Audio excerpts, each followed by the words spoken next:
The Genevieve Nnaji Blueprint: Why Nollywood's greatest icon refuses to play the quantity over quality game. In an industry that produces more movies per year than almost anywhere else on earth, one of Nollywood's biggest stars has built her entire legacy on doing the opposite of what made the industry famous. Genevieve Nnaji doesn't flood the market. She barely shows up in it at all, by design. And somehow, that scarcity is exactly what turned her into Nollywood's most enduring icon. Let's break down why restraint became her greatest career strategy, the industry she came from. To understand why Genevieve Nnaji's approach is so unusual, you first have to understand the industry she came up in. Nollywood earned its reputation, and its name, by producing an enormous volume of films, often shot fast and cheap, released constantly, built on the idea that quantity itself was the business model. For decades, that approach genuinely worked. It made Nollywood one of the largest film industries on the planet by output, generating a constant stream of content for audiences hungry for stories that reflected their own lives back at them. Genevieve started right inside that machine. She began acting as a child on the Nigerian soap opera Ripples at age 8, and by her teenage years, she was already one of the most recognizable faces on Nigerian television. Over the following decades, she racked up more than 200 film appearances, a genuinely staggering number that reflects just how deeply embedded she was in Nollywood's high-volume culture during her early career. But somewhere along the way, the approach shifted, and understanding that shift is really the whole story. By 2009, that early visibility had already crossed borders, culminating in her becoming the first Nigerian actress ever profiled on The Oprah Winfrey Show. In an episode dedicated to some of the most popular figures in the world, she had, by nearly every visible metric, already made it, which makes what happened next even more interesting, because most performers who reach that level of recognition lean harder into the visibility, not away from it. The moment she started choosing differently. The turning point wasn't a single dramatic event. It was a pattern that became impossible to ignore. Instead of chasing volume, Genevieve started choosing roles that pushed her range rather than roles that simply kept her name on marquees. Films like A, which became the highest-grossing Nollywood film of its era, and Phone Swap showed a performer capable of completely disappearing into a character rather than just showing up as a recognizable star attached to a project. Then came Half of a Yellow Sun, an international production that put her on screen alongside Chiwetel Ejiofor and Thandiwe Newton. That's not a small step. Sharing a set with performers of that caliber, on a production with that level of international scrutiny, requires a specific kind of confidence that simply doesn't come from being popular at home. It comes from being genuinely prepared. And in 2004, there was an even more telling moment, one that says a lot about her values around her own worth as a performer.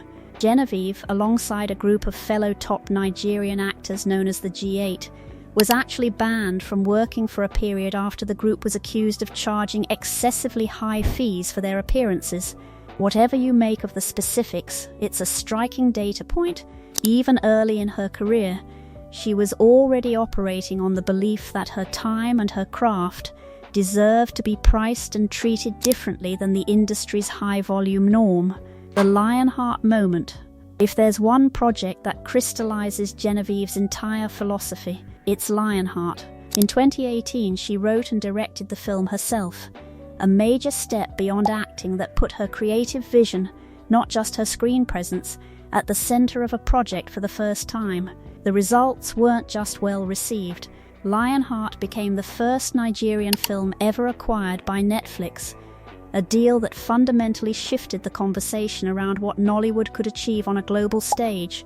It went on to become Nigeria's first ever submission for the Academy Awards in the International Feature Film category. Pause on that for a second. An entire nation's cinema history, its first real shot at Oscar recognition, came from a single, deliberately crafted film by someone who could have easily spent that same year churning out 3 or 4 quicker, safer commercial projects instead. That's the blueprint in its purest form. One carefully built project, executed with full creative control, aimed at a global audience, instead of a dozen quick projects aimed only at maintaining visibility. It's a genuinely riskier bet in the short term. It paid off in a way that no amount of volume ever could have. But the most interesting part of her strategy isn't what she's done. It's what she's deliberately chosen not to do, especially in recent years. The power of strategic absence. Genevieve Nnaji has built a reputation defined by intentional privacy and selectivity that stands out sharply against an industry, and honestly an entertainment landscape in general, built on constant visibility. Unlike stars who feel pressure to stay perpetually in the public eye through non-stop projects and social media presence, she has leaned into rare, deliberate public appearances instead, and her influence across Africa has remained strong regardless. That scarcity has an interesting side effect when Genevieve does show up, whether that's a rare public appearance, a new project, or an announcement.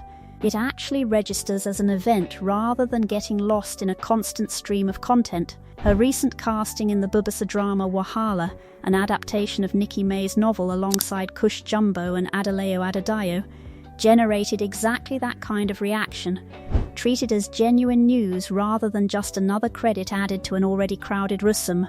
She's applied that same selectivity to how she talks about the industry too. Speaking at Cannes this year, she reflected on Nollywood's growth by pointing out that the industry is barely 40 years old and has already achieved an enormous amount in that short span, while emphasizing how inspired she is by the rising number of female directors and producers entering the space.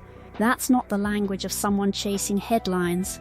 It's the language of someone thinking generationally about where the whole industry is heading, not just where her next credit lands. Why this actually works as a career strategy. Here's the broader lesson underneath all of this, and it applies well beyond Nollywood.